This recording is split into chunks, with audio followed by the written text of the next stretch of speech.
Et si vous choisissiez le mauvais artisan pour vos travaux de rénovation de votre logement, ça pourrait vous coûter très cher.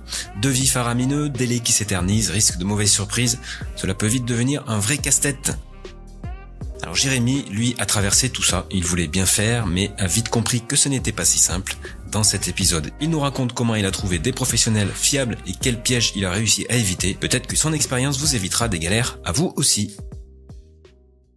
En juin 2024, j'ai décidé d'acheter un logement dans une vieille bâtisse qui datait de environ 1820. Je suis un peu du métier et je savais déjà que trouver le bon artisan, c'est pas forcément simple, entre des devis très différents, des délais qui sont très variables et des discours aussi parfois contradictoires. Faut vraiment trouver l'artisan à qui faire confiance. J'ai vu plein de chantiers qui traînaient en longueur, des artisans qui ne donnent plus de nouvelles du jour au lendemain. Du coup, je voulais vraiment éviter ça à tout prix. Donc j'ai vraiment pris le temps de bien chercher. Alors, j'ai fait ce que tout le monde a fait. D'abord, on cherche sur Internet. Je suis allé sur le site France Rénov pour trouver les artisans RGE qui étaient recensés sur ce site-là. Ce qui est pratique, c'est qu'on peut chercher vraiment proche de chez soi et par type de travaux. Par contre, il y a une liste énorme, sans forcément d'avis qualitatifs.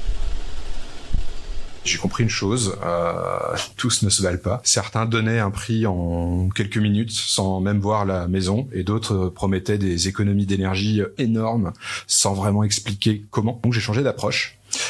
J'ai commencé déjà par vérifier si les artisans étaient bien immatriculés avec des numéros de SIRET valides, si ils avaient des attestations d'assurance.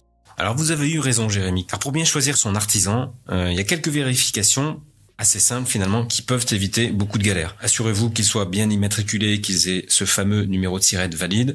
Demandez et vérifiez aussi leurs attestations d'assurance, ça c'est indispensable. Et pour des travaux comme l'isolation, il y a 2 assurances à ne pas négliger, la responsabilité civile professionnelle qui couvre les dommages sur le chantier et la décennale qui vous protège en cas de malfaçon sur plusieurs années.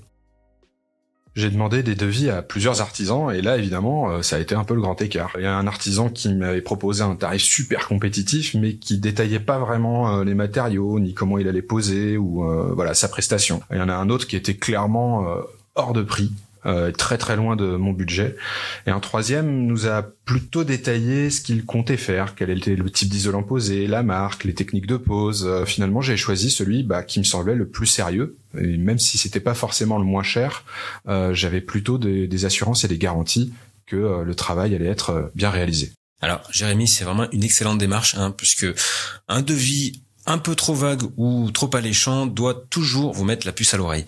Un bon artisan prend le temps de détailler chaque élément et ne cache pas de frais supplémentaires derrière un prix trop bas.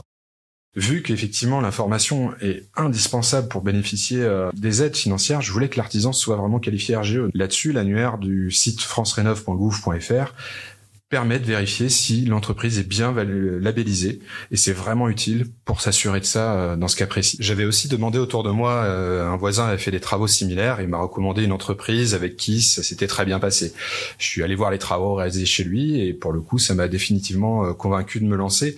J'avais également fait une visite de site exemplaire organisée par l'espace conseil France Rénov de mon secteur pour rencontrer des gens qui, comme moi, avaient franchi le pas, avaient rencontré des artisans, avaient eu les mêmes interrogations. Et un autre moment très important pour le coup, ça a été de faire rencontrer tous les artisans une matinée avant le démarrage du chantier, de façon à ce qu'ils se rencontrent et qu'ils puissent bien se coordonner pour s'assurer que tous les lots allaient être bien gérés les uns avec les autres. Au final, les travaux maintenant sont terminés et je suis super content de mes choix. Très très bien passé et surtout j'ai eu vraiment l'esprit tranquille parce que je sais que j'ai fait appel à des pros qui sont fiables. La qualité de mise en œuvre a vraiment été au rendez-vous et les différents artisans qui se sont occupés du projet étaient vraiment très impliqués. Merci Jérémy pour ce témoignage. Je suis sûr qu'il aidera beaucoup d'auditeurs à choisir leur artisan en toute sérénité.